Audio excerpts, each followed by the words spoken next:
Assalamualaikum warahmatullahi wabarakatuh. Halo, bagaimana kabar kalian semua?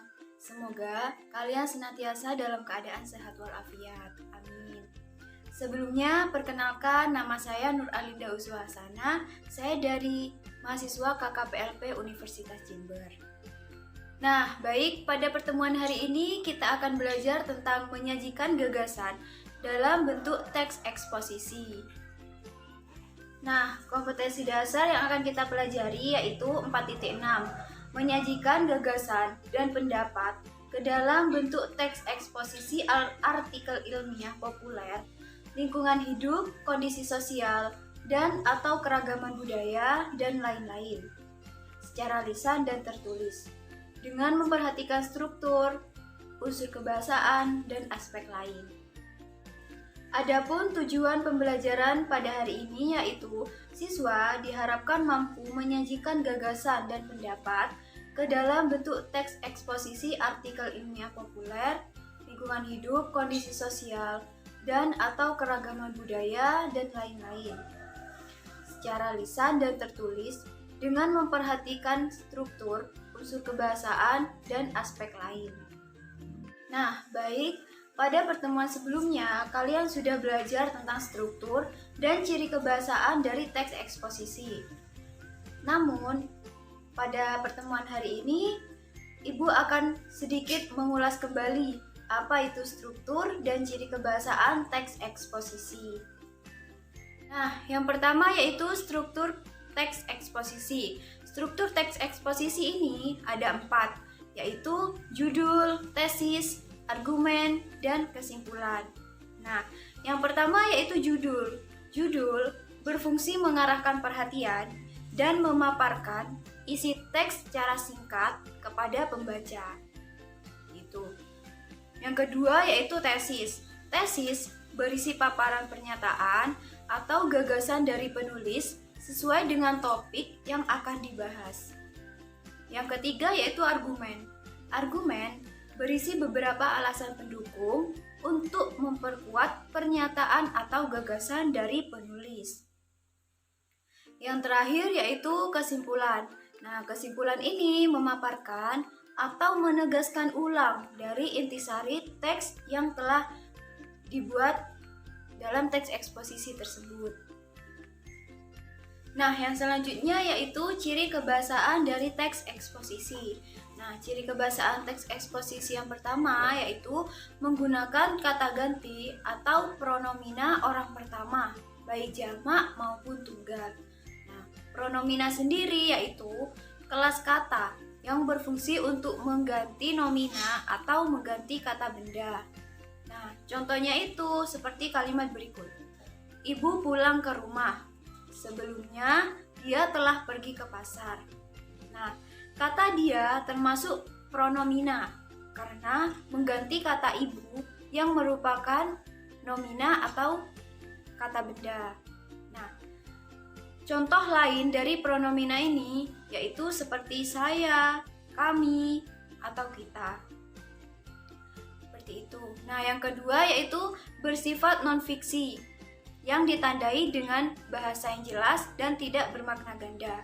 Nah, maksudnya bersifat non-fiksi di sini yaitu cerita yang dibuat merupakan cerita kenyataan, bukan cerita fiksi atau bukan cerita yang dibuat-buat. Itu. Nah, yang ketiga yaitu bersifat informatif. Nah, bersifat informatif di sini artinya memaparkan informasi atau pengetahuan yang diperkaya dengan fakta, contoh, bukti, atau merujuk pada pendapat pakar. Seperti itu. Nah, yang terakhir yaitu bersifat faktual. Nah, bersifat faktual di sini artinya menggunakan fakta-fakta untuk mendukung pendapat penulis agar dapat dipertanggungjawabkan kebenarannya. Seperti itu. Nah, yang selanjutnya yaitu langkah-langkah menyusun teks eksposisi. Langkah-langkah menyusun teks eksposisi ini ada 6. Yang pertama yaitu memilih dan menentukan topik yang akan ditulis. Nah, dengan menentukan topik atau tema, pada saat menulis, kita akan terarah dalam menyelesaikan tulisan kita. Nah, adapun sifat dari topik yang akan dikembangkan yaitu datanya faktual.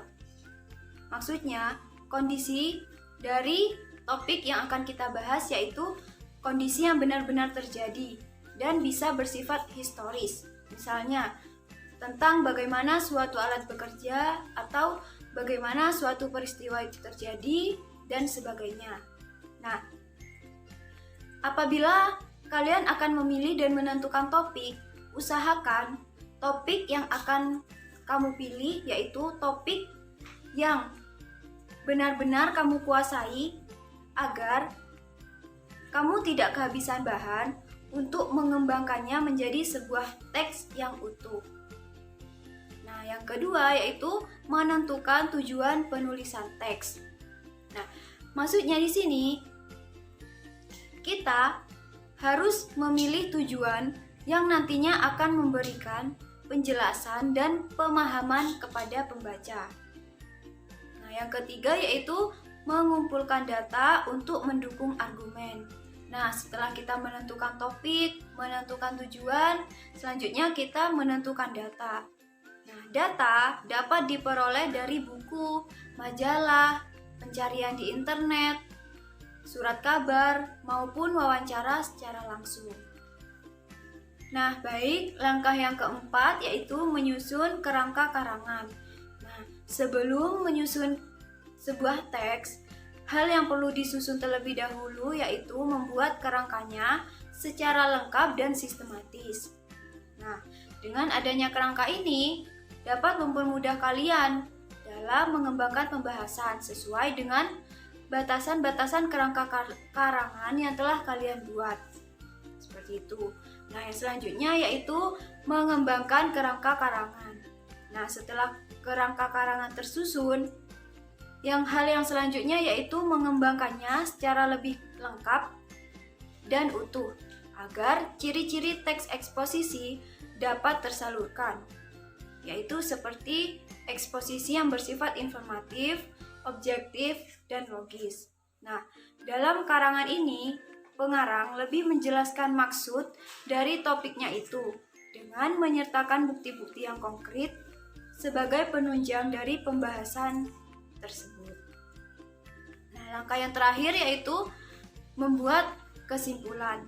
Nah, kesimpulan ini disesuaikan dengan tujuan dari teks eksposisi yang kalian buat tadi. Nah, menuliskan karangan teks eksposisi, simpulannya itu harus jelas, bahkan harus memperkuat dari tesis tersebut. Seperti itu. Nah, langkah yang terakhir yang perlu kamu lakukan dalam menyusun teks eksposisi yaitu menyunting. Menyunting di sini merupakan kegiatan memperbaiki naskah tulisan agar terhindar dari berbagai kesalahan, misalnya kesalahan penulisan. Nah, ada dua hal penting yang perlu kamu sunting dalam teks eksposisi, yaitu mengenai struktur dan bahasa.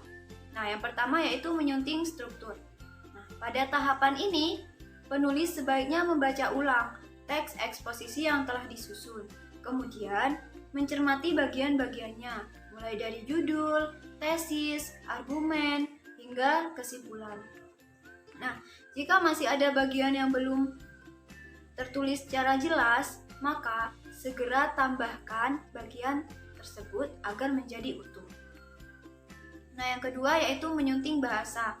Nah, menyunting bahasa ini ada beberapa aspek dalam teks eksposisi yang perlu disunting lebih lanjut, yaitu mengenai ejaan, tanda baca, pilihan kata, keefektifan kalimat, dan kepaduan paragraf.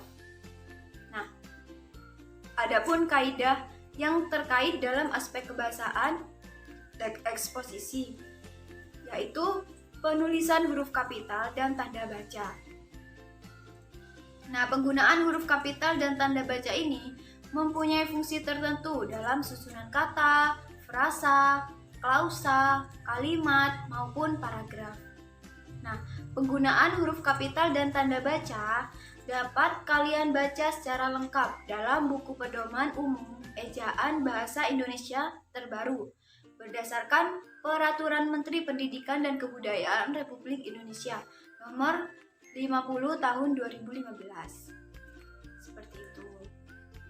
Nah, baik, setelah kita belajar tentang struktur, ciri kebahasaan, dan juga langkah-langkah menyusun teks eksposisi, sekarang Ibu beri tugas kepada kalian, yaitu buatlah teks eksposisi dengan tema apa saja sesuai dengan langkah-langkah yang telah kita pelajari barusan. Nah, kerjakan tugasnya dengan baik dan selamat mengerjakan. Nah, baik, sekian dulu pembelajaran kita hari ini. Kurang lebihnya mohon maaf. Belajar yang rajin di rumah dan selalu jaga kesehatan. Terima kasih. Wassalamualaikum warahmatullahi wabarakatuh.